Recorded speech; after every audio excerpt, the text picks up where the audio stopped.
Chapter 10. A Gift? Jack felt warm, wonderfully warm. He was wearing his shorts and t-shirt again. No time at all had passed in Frog Creek. It was still twilight on a summer night. Nice, said Annie.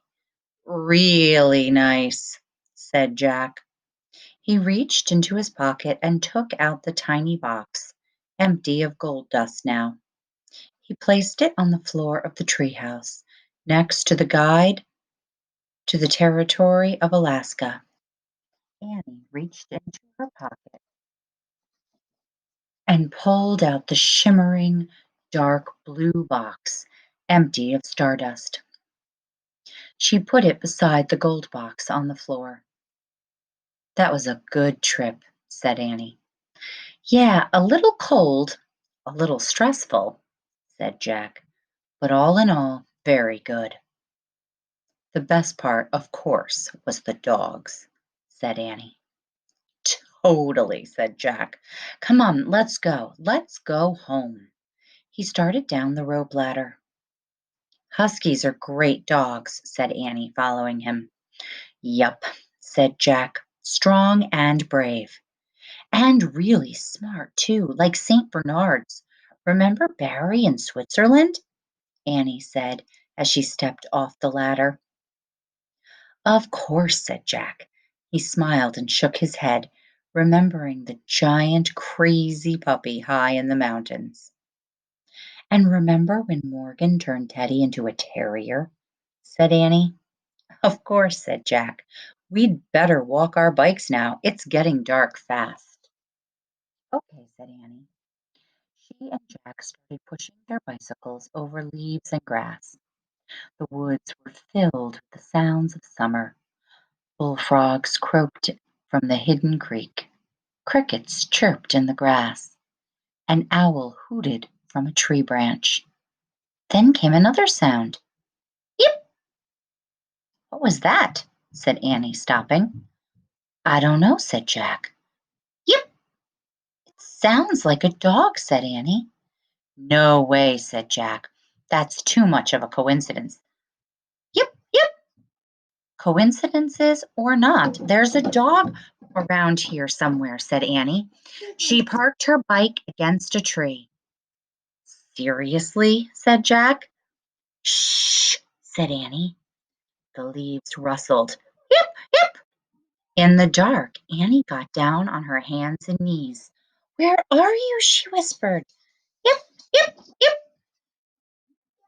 I've got you, said Annie, and she lifted a wiggling little black and white puppy out of the greenery. I don't believe this, said Jack. Look, look, said Annie. She stood up and carried the puppy over to Jack. Here, pet him. Jack reached out, and the next thing he knew, his hand was wet from puppy licks. Oh, man, he said, laughing.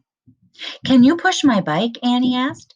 I'll carry him to the street so we can get a good look at him. Annie took off with the puppy. Jack tried to steer two bikes through the woods. Annie's bike twisted and fell over, but Jack finally got a good grip and wheeled both bikes out to the sidewalk. Annie was standing under a street lamp, cradling the puppy in her arms. Let me see him, said Jack. He parked the bikes and looked at the puppy under the light. The tiny dog had beautiful big brown eyes. His curly black and white fur was soft and shiny. Oh, said Jack, stroking the furry little head. He's really cute. Let's get him home, said Annie. I'm sure he's hungry and thirsty. Jack grabbed their bikes again and started down the sidewalk with Annie and the puppy. What breed do you think he is? He asked. I think he's a mix, said Annie. A mix of what, I wonder, said Jack. Lots of dogs, all sizes, big, small, and in between. St. Bernard, Terrier, Husky, said Annie. He's a mix of all the dogs we've ever loved. Jack nodded. Cool, he said. I hope Mom and Dad will let us keep him. They will, said Annie. They said we could get a dog when we found the right one. And this is definitely the right one. Yeah, but what if he's just lost? Said Jack. Don't worry, we'll ask around and put up signs, said Annie. But I have a feeling he's not lost. I think he was actually in the woods waiting for us. I think he's a gift. The tiny dog had beautiful big brown eyes. His curly black and white fur was soft and shiny.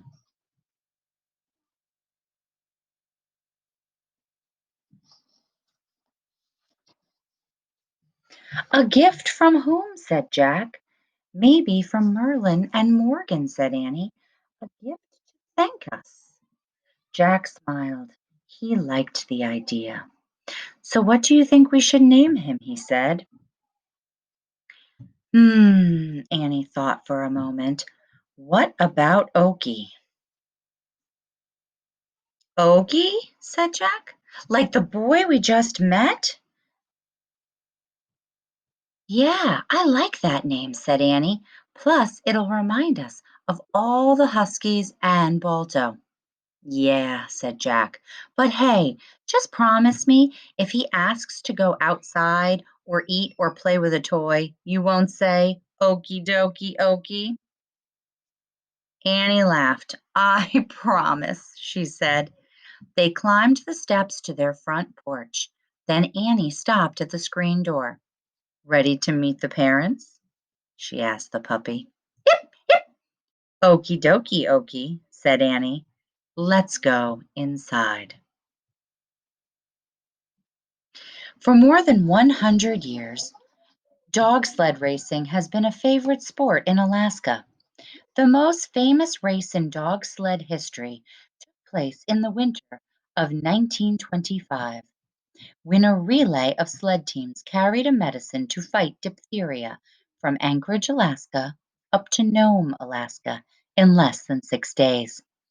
That wondrous achievement became known as the Great Race of Mercy. Many brave mushers and their dogs risked their lives in brutal weather to save the diphtheria patients in Nome. The nationwide attention given to their story helped raise awareness about the importance of widespread vaccines to prevent the disease. Most famous of the dog sled drivers was Leonard Sapala, who, with the help of his dog Togo, carried the medicine farther than any other driver. Gunnar Kaasen and his lead dog Balto received the most accolades from the public because they were the last in the relay and delivered the serum to Nome, where reporters and well-wishers were waiting to celebrate the entire run. There was some controversy surrounding the fact that Kaasen received so much credit, especially since he had chosen not to stop at the Port Safety Roadhouse and allow a musher named Ed Rohn to carry the medicine on the final leg of the trip.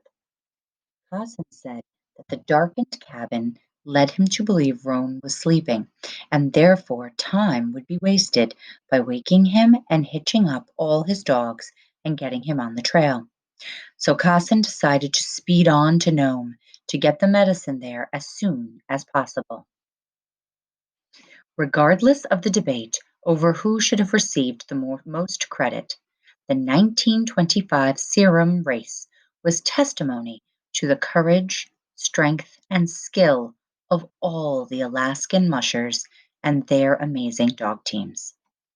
Today, people remember the Serum race every spring when sled drivers and their teams gather to run in the Iditarod, the biggest sporting event of the year in Alaska.